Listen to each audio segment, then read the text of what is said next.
for coming and checking out my channel. Hey, it's Mrs. K. I hope you enjoy the video and I hope you have a great time learning today. If you do, like and subscribe below. Today, we're going to read a very special story. But before we do, we need to learn some vocabulary. This is my friend Sharky. He's going to help me act out the vocabulary words for our story. The first vocabulary word is the word backwards. Backwards means a movement away from the front. This is the front of Sharky. He's in front of you, moving backwards. The next word is the word forward. Forward is a movement in the direction you're facing. Sharky is moving forward. The next word is the word upside down. Upside down is when your upper parts are where your lower parts should be. Ah! Oh no, Sharky, you're upside down! The next word is tune. A tune is a melody or a piece of music. Wait, do you hear that? Sharky hears it. You getting into it, Sharky? Oh yeah. Our next word is the word loon. Sharky's gonna sit this one out. A loon is a water bird that dives down into the water and catches fish. What kind of things do you do to be silly? One of the things I love to do is to make silly faces. Can you make some silly faces with me? All right, now it's time to read our story. Let's look at the title and the author first. Silly Sally by Audrey Wood.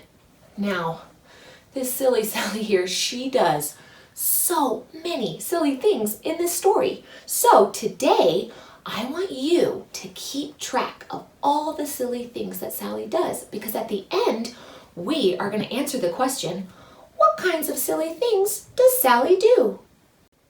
All right, here's our first set of pages. Silly Sally went to town, walking backwards, upside down. Look at silly Sally. She's walking upside down and backwards. Those are two of our vocabulary words. Backwards means to walk towards your back, and upside down is where your upper parts are where your lower parts should be. And that's exactly what Miss Sally is doing here. Now, I want to look really closely at this picture. And when I do, I see a pig and I see a doghouse. That makes me wonder. I wonder if Miss Sally is going to run into a pig and a dog. On the way, she met a pig, a silly pig. They danced a jig. Hey, I hear rhyming words. Pig and jig are rhyming words. I love to sing songs when I hear rhyming words. It's so much fun. Are you ready? Let's sing the song. Pig and jig, pig and jig, pig and jig are rhyming words. We have to keep a lookout for rhyming words while we continue to read the story. Silly Sally went to town, dancing backwards, upside down.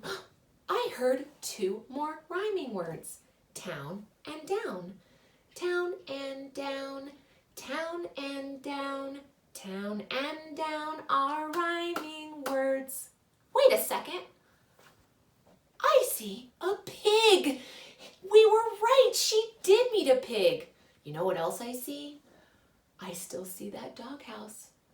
I predict that she is going to meet a dog next. Let's read and find out. On the way, she met a dog, a silly dog. They played leapfrog. I hear two more rhyming words, dog and frog. I hope you can sing the song with me this time. Let's try it. Ready? Dog and frog Dog and frog. Dog and frog are rhyming words. Great job trying out the rhyming song. Silly Sally went to town, leaping backwards, upside down. Now, I've made some predictions. I predicted that she would meet a pig and a dog. A prediction is where you make a guess about what's going to happen next. Now, I'd like you to make a prediction. I want you to look at the picture and think, I wonder who Miss Sally will meet next.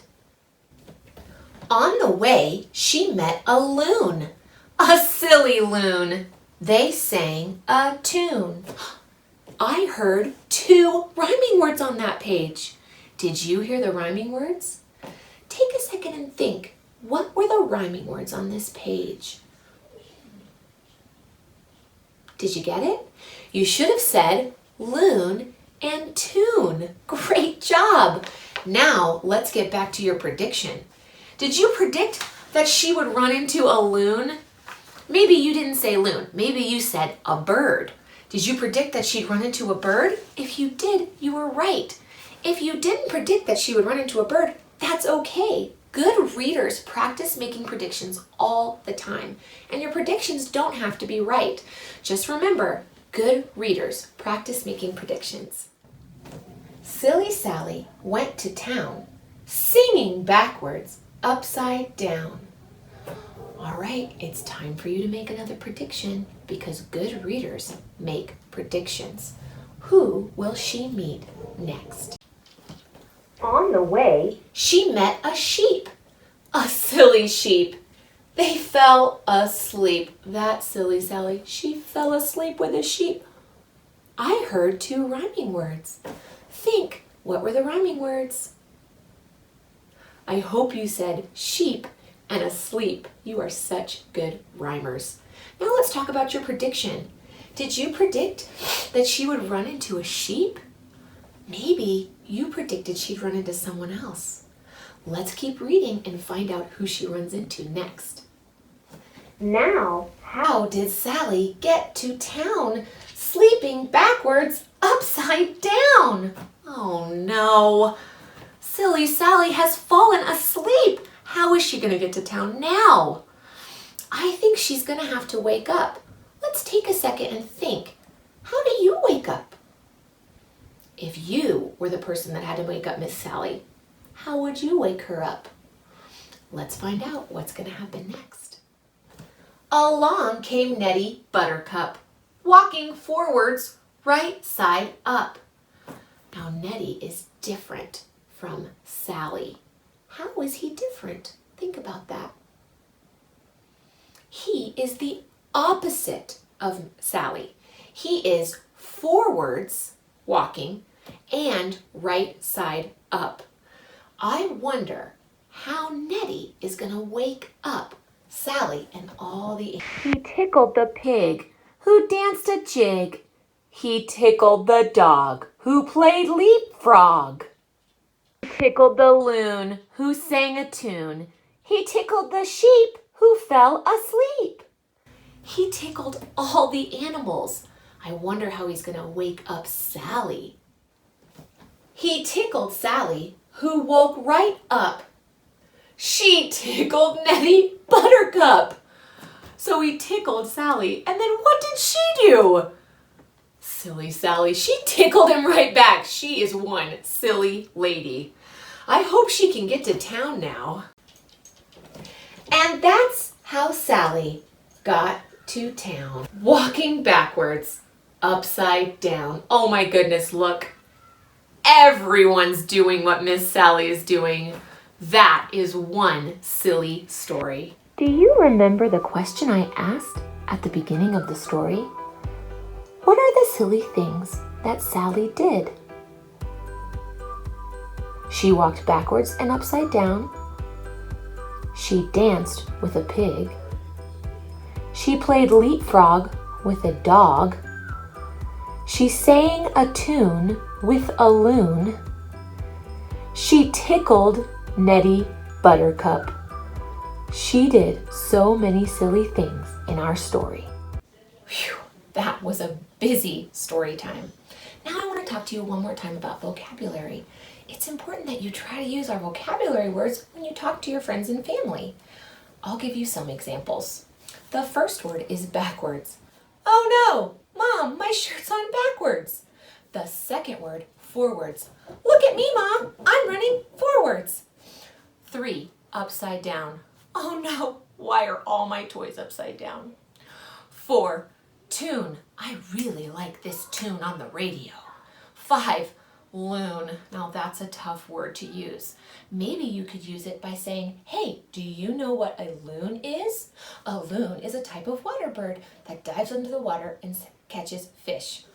There's a lot of ways to use these words. Keep practicing that vocabulary. The last thing I want to do today is share with you one of my favorite books. Now this is a different kind of book because it has parts that are called chapters. That means that you might want someone to read it to you or with you.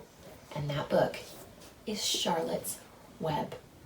I absolutely love this story, and a good friend of mine says that she thinks Charlotte is one of the most loyal friends you could ever read about in any story. You will love to hear about this wonderful friendship between Wilbur and Charlotte. Give it a try, see if you like it. If you do, let me know. I'd love to hear what you think about the book, Charlotte's Web. I hope you enjoyed Hey, It's Mrs. K as much as I did. I can't wait to see you again soon, and don't you worry, I have plenty of books on my bookshelf. Bye-bye for now.